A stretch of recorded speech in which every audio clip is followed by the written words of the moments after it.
Wanasoma hapo, fankihu ma taba lakum minan nisa mathna wa thulatha wa ruba'. Ni mtihani kwa kweli kwa hawa wanawake, illa man rahim Allah. Umefahamu? Lakini wakati mwingine mwanamke anawajibi, mwanamume si kwamba eti yeye lazima aende aombe ruhusa kwa mke wake, lakini ni jambo la murua apate kuwajulisha kwamba bana, mimi nakwenda kuoa mke wa pili. Si kwa sababu wewe mwanamke una kasoro au una udhaifu, ndio dini yangu imeniruhusu hivyo. Na leo kila mwanamume mmoja ataoa mwanamke mmoja, wanawake wengi watabaki bila kuolewa, kwa sababu wanawake ni wengi zaidi duniani kuliko wanaume. Hii ya kutaka kujuana tu kwa muda fulani, muda wa miezi miwili, kisha atakuja kuitangaza ile ndoa, hii wanazuoni wameiruhusu. Unajua wakati mwingine unaweza kuoa mke wa pili ukafikiri kwamba utapata utulivu ambayo hujaipata kwenye nyumba yako ya kwanza, kumbe huyu atakayekuja wa pili atakuja kukuharibia zaidi. Ndio maana kuna baadhi ya watu wanafanya hivyo ili kutaka kuangalia mwanzo hii ndoa itafanya kazi, lakini sheria imeweka angalau mwezi mmoja, miezi miwili, kisha baada hapo ni lazima utangaze kwamba mimi nina mke wa pili. Hauwezi kuendelea hivyo. Leo kuna baadhi ya watu wanaoa kwa siri kwa sababu ya kumwogopa mke wake wa kwanza.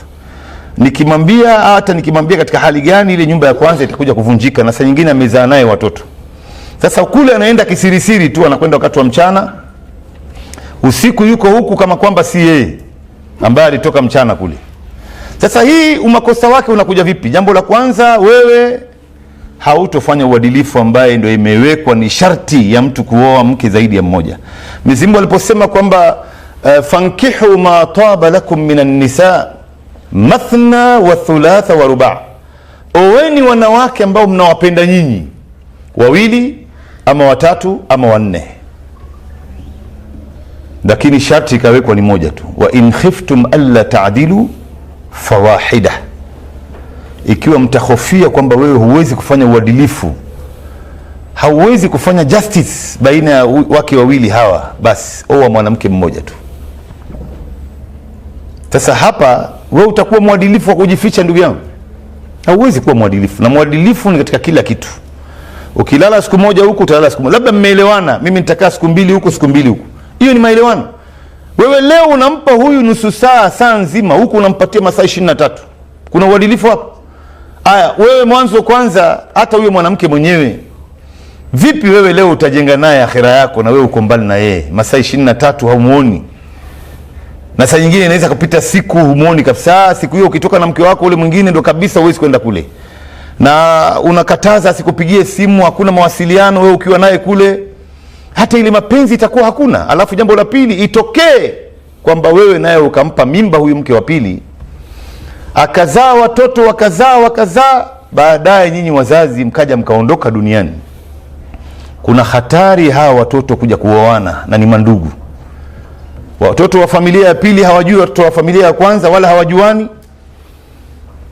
Baba ameshakufa, mama ameshakufa, watoto hawa wamekutana mashuleni kule, university, kwenye biashara hapa na pale mtaani, wamekuja kuoana hawa, na hii imeshawahi kutokea nyingi sana. Hatari ndugu zangu. Wewe ikiwa leo unashindwa kumwambia mke wako wa kwanza, wewe bora uoe mwanamke mmoja. Wewe huwezi, wewe ni jitu khawaf, na huwezi kufanya uadilifu baina yao ndugu yangu. Bora ubaki na mke wako mmoja wewe. Hii masala ya kuoa wanawake mpaka wanne si kwamba imewekwa kwamba ni lazima, ni katika jambo ambalo ni katika sunnatul muakkada. Lakini ikiwa wewe utahisi kwamba mimi siwezi kwa kweli, basi mimi sina haja. Leo kuna baadhi ya wanaume malasafu shadid, yeye mwenyewe kumwangalia mke wake wa mwanzo huyu ni tabu. Renti ya nyumba anashindwa kulipa, anashindwa kuwalisha sawa, anashindwa kumvisha huyu mwanamke. Mwanamke ananunuliwa nguo moja baada ya miaka miwili. Halafu huyo akili alionayo ilikuwa finyo atataka kuongeza mke wa pili. Hakuna hiyo ndugu zangu. Hii ni makosa makubwa, na hii ni dhulma ambayo inafanyika. Unajua leo katika mtihani ambao walipewa hawa wanawake ni sisi wanaume kuruhusiwa kuoa mpaka wanawake wanne. Hii aya katika surati An-Nisa hawa wanawake wangeweza kuifuta, wangeifuta ndugu zangu. Hata kuna mmoja alikuwa akisoma na mke wake, wanasikizana, akisoma huyu akisoma aya, huyu mwingine pia anasoma aya, huyu akisoma aya, huyu pia anasoma aya, wanasikizana mtu na mke wake.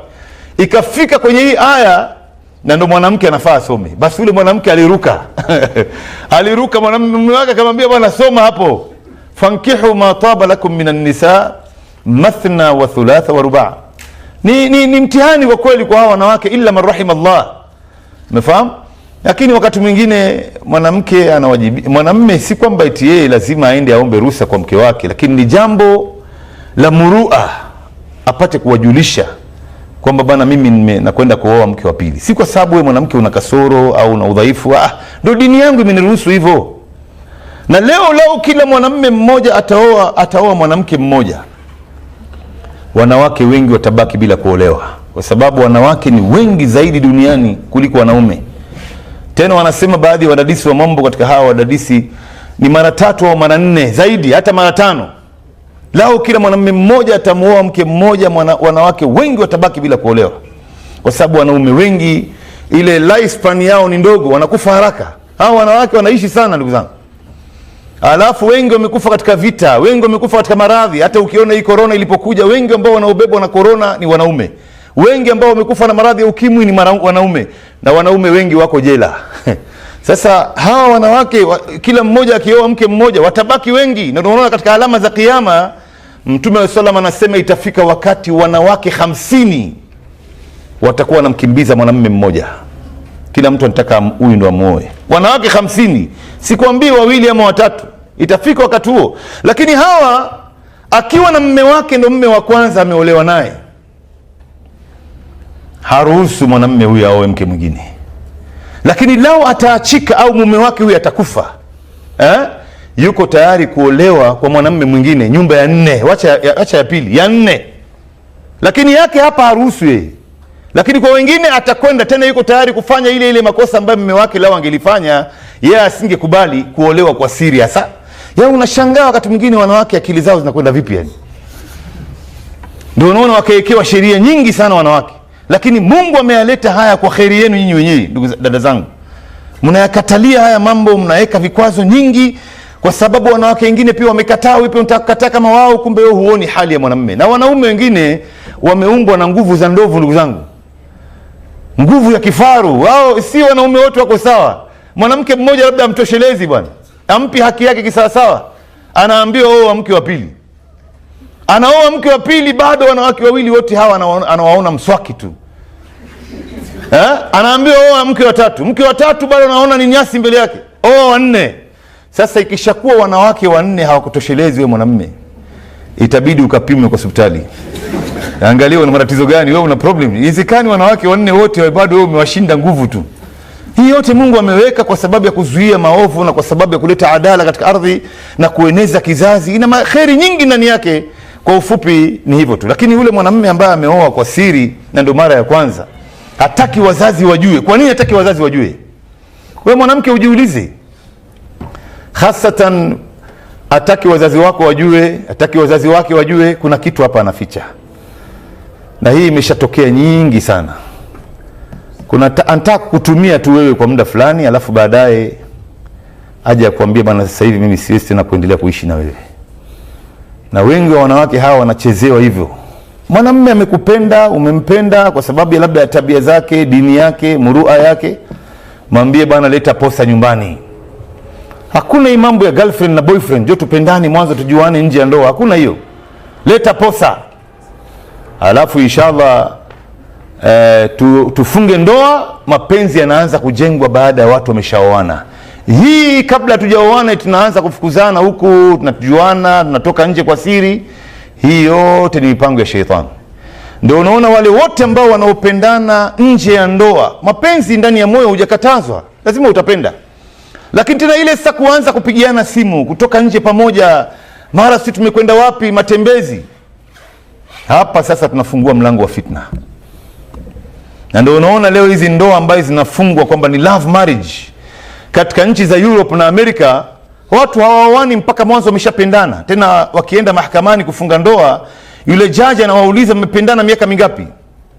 Wanasema miaka 2. Basi anawaambia miaka 2 haitoshi, nendeni mkaongeze 2 mingine. Wanaporudi baada ya miaka 4, yule jaji anawaambia mmerudi sasa nenda mwanzo kaangalia huyu anaweza kuzaa huyu, kabla hujafikiria mambo ya kuoa.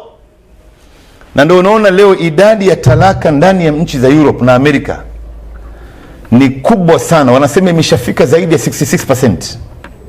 Na watu wameoana katika love marriage. Maana yake si kweli hiyo, ile ni ya kishaitani. Ile ya kikweli ni mtu amemwona mwanamke, peleka posa ndugu yangu, usitake makubwa. Usione watu wanafanya wewe pia unataka kufanya kama wao. Kwanza hakuna kuaminiana baina yenu. Wewe huwezi kumwamini mke wako tena ikiwa ulifanya naye kitendo hata kama ni kumbusu peke yake. Vipi utamwamini na mtu utaamini hata akienda kazini ama ukimwacha nyumbani peke yake? Kila mara utakuwa ndani ya wasiwasi. Lakini angalia ndoa ya Kiislamu ndugu yangu. Inajengwa mapenzi baada ya watu wameshaoana. Sasa ndo mapenzi yanaanza kujengwa kutoka pale. Hii ya nje ya ndoa na kwa siri tena.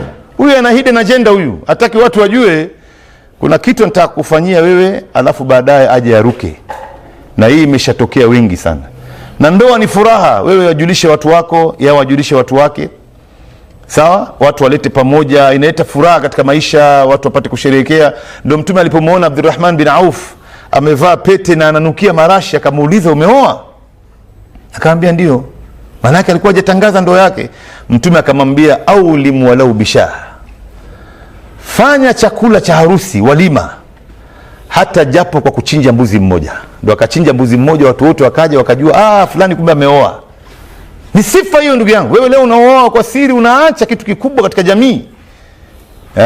Vijana wengi hapo wanataka kuonekana kwamba wao bado hawajaoa, yeye bado ni mdogo tu, mwingine anafanya kule nje kwa siri, ni mengi makubwa zaidi. Tunafungua mlango wa fitna, tunampa shetani nafasi ya fitna katika maisha yetu. Sisi tunaona kwamba ni watu wajanja, tumesoma, kumbe hatujui tunaharibu wakati mwingine.